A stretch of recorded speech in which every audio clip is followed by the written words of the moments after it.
ನಮಸ್ಕಾರ. ಪಶ್ಯ ಆಸ್ಟ್ರಾಟೆಕ್ಗೆ ಯಾರಾದರೂ ಅವನು ಸರಿಯಿಲ್ಲ, ಅವನ ಸಹವಾಸ ಮಾಡಬೇಡ ಎಂದು ಚಾಡಿ ಹೇಳಿದರೆ ಅದು ಒಂದು ದೊಡ್ಡ ಸೂಚನೆ.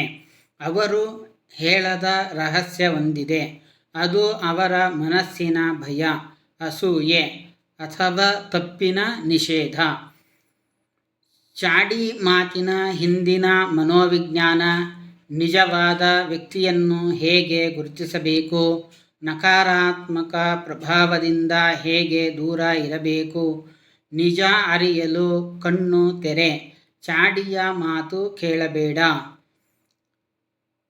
ಹೀಗೆ ಚಾಡಿ ಹೇಳುವವನ ಮನೋವಿಜ್ಞಾನ ನಾವು ಇಲ್ಲಿ ನೋಡಬಹುದು. ಇಂದು ನಾವು ಚರ್ಚಿಸೋದು ಒಂದು ಆಳವಾದ ಮಾನವ ಸ್ವಭಾವದ ವಿಷಯ. ಯಾರಾದರೂ ಅವನು ಸರಿಯಿಲ್ಲ, ಅವನ ಜೊತೆ ಇರಬೇಡ ಎಂದು ಹೇಳಿದಾಗ ನಿಜವಾಗಿ ಅದಕ್ಕೆ ಅರ್ಥವೇನು? ಅಂತಹವರು ಹೇಳೋ ಮಾತಿನ ಹಿಂದೆ ಯಾವ ರಹಸ್ಯ ಇದೆ?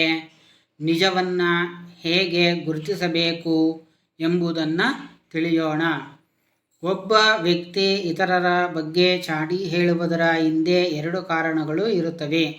ಅಸೂಯೆ, ಅಂದರೆ ಅವರಲ್ಲಿ ಇರುವ ಗುಣ ಅಥವಾ ಯಶಸ್ಸು ತಾವು ಹೊಂದಿಲ್ಲದಿದ್ದಾಗ.